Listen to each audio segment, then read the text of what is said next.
पहले से, तो हमने ये एज्यूम किया कि इससे हमारे परमिशन होंगी, तो हमने लिया।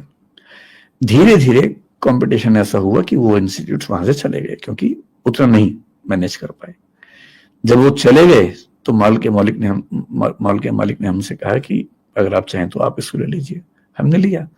आखिरी एक और इंस्टीट्यूट था, उसने भी कुछ दिन पहले तक रखा हुआ था, बाद में फिर वो मॉल की तरफ से हमें मिला।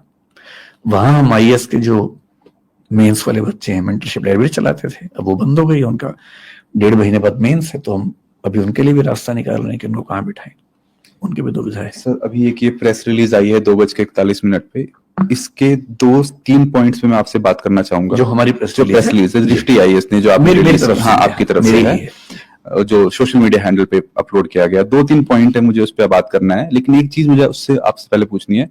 जब मैं ट्विटर पे कमेंट सेक्शन में जा रहा था इसमें, तब बहुत सारे स्टूडेंट्स का ये आक्रोश था कि विकास जी हमारे साथ एक बार ग्राउंड पे आए तो सही, एक बार हमारी बात तो सुने, एक बार हमारे बीच में बैठे तो सही। वो आए ही नहीं अभी तक, 3 दिन हो गए हैं। कुछ बाकी टीचर्स भी आए हैं, मिनिस्टर्स भी गए हैं, लेकिन जो टीचर जिसे हम इतना प्रेम करते थे, जिसे इतना सुनते थे, जिसे इतना फॉलो करते थे, वो 3 दिन बाद स्टेटमेंट रिलीज कर रहा है और हमारे बीच नहीं आया। नहीं, देरी के लिए तो हमने खेद जताया है, क्योंकि मैं आप स्टूडेंट से मिलने जाएंगे? एकदम जाऊंगा। मैं दरअसल कोशिश करता हूँ, मेरी हमेशा से आदत रही कि चीजें पूरी स्पष्ट होने के बाद प्रतिक्रिया दूं, हड़बड़ी में ना दूं।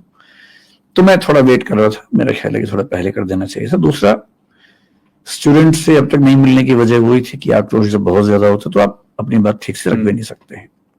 मेरा ख्याल है कि आज या कल मैं उन बच्चों से मिलूंगा, और मुझे उम्मीद है, और बच्चे दिल के बड़े कोमल होते हैं, जितना जल्दी नाराज होते हैं उतना जल्दी वो ठीक हो जाते हैं।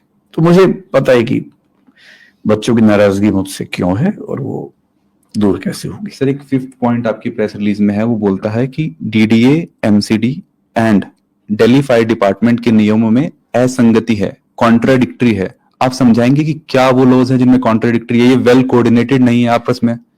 दिल्ली में ये समस्या है कि अलग अलग विभागों में कोऑर्डिनेशन थोड़ा कम दिखता है। आज भी इस मीटिंग में सब बातें हुई। जैसे मैं आपको एग्जांपल देके समझाऊं,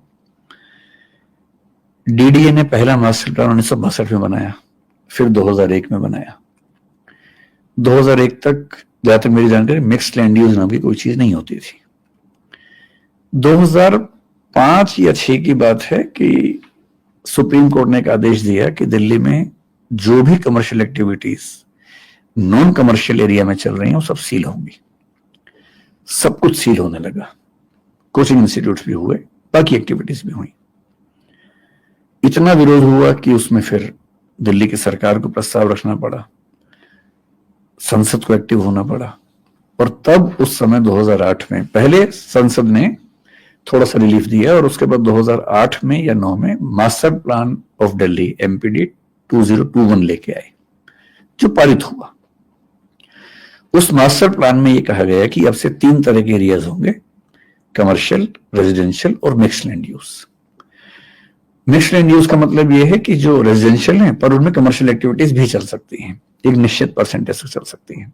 अगर आप एमपीडी पढ़ेंगे, मास्टर प्लान ऑफ दिल्ली 2021 का पढ़ेंगे, चैप्टर 15 उसका इन एक्टिविटीज के बारे में है।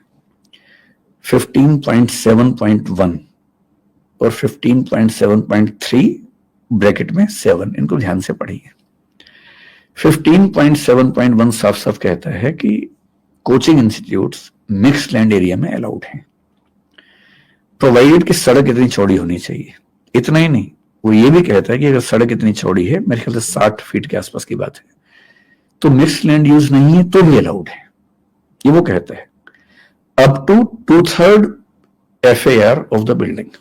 जैसे बिल्डिंग में अगर FAR मान लीजिए 303 है, मान लीजिए FAR 3 फ्लोर पे इस समय 3 होता है, तो 2 फ्लोर पे कोचिंग चल सकती है, साफ साफ लिखा हुआ है। उसमें केवल एक सवाल है कि बेसमेंट में चल सकता है या नहीं। 15.7.3.7 कहता है कि बेसमेंट में कोचिंग इंस्टीट्यूट चल सकता है, प्रोवाइडेड कि उनके पास रिक्वायर्ड एनओसी हो। ठीक, ये लिखा हुआ है। एनओसी एजुकेशनल बिल्डिंग का एमपीडी में जिक्र नहीं है उस चीज का। ये बात मैं 2008 की कर रहा हूं। 2008 के बाद क्या हुआ, अब उसके तहत मिक्स्ड लैंड यूज में बहुत सारे इंस्टीट्यूट चलने लगे। फायर एनओसी की जरूरत है या नहीं, इसके लिए हम क्या पढ़ेंगे? हम दिल्ली फायर डिपार्टमेंट के जो रूल्स हैं फायर एक्ट है 2007 का, फायर रूल्स हैं 2010 के। आप खुद रेफर कीजिए, मैं सारे आपको तथ्य बता रहा हूं। फायर रूल्स में रूल नंबर 27 पढ़ लीजिए, साफ साफ क्या कहता है। रूल नंबर 27 साफ साफ कहता है कि अगर कोई बिल्डिंग रेजिडेंशियल है और 15 मीटर तक की है तो उसको एनओसी नहीं चाहिए। अगर कोई बिल्डिंग कमर्शियल है और 15 मीटर तक की है तो उसको एनओसी नहीं चाहिए। ऐसा आपके पास वही डॉक्यूमेंट है क्या? मुझे याद है पूरा, मैं आपको ऐसे सुनाया था।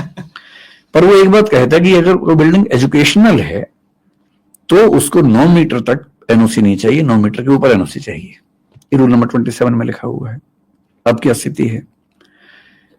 जो कोचिंग इंस्टीट्यूट्स हैं, हम मान के चल रहे हैं कि रेजिडेंशियल एरिया में या कमर्शियल एरिया में चल रहा है। भारत सरकार जीएसटी में कमर्शियल कोचिंग उनको बोलती है, तुम कमर्शियल एक्टिविटी माने जाते हैं। अगर हम मॉल की बात करें तो 15 मीटर से ऊंचा नहीं है वो। रेजिडेंसीज की बात करें 15 मीटर से ऊंचे नहीं है। पिछले 10 साल में जिसने फायर डिपार्टमेंट से एनओसी मांगा, एक ही जवाब आया कि आपको जरूरत नहीं है। ठीक, उन्हें नहीं मिला, किसी को नहीं मिला क्योंकि जरूरत नहीं है। As per rule 27 they are not suppose to give the NOC. उनकी भी गलती नहीं है, वो तो रूल्स के हिसाब से काम कर रहे थे। अब दिक्कत यह है कि उन्हीं बिल्डिंग्स में बच्चे पढ़ रहे हैं। कोचिंग इंस्टीट्यूट्स को रेगुलेट करने के लिए अब तक कोई अथॉरिटी नहीं है, कोई कानून नहीं है, जैसे कॉलेज के लिए है, स्कूल के लिए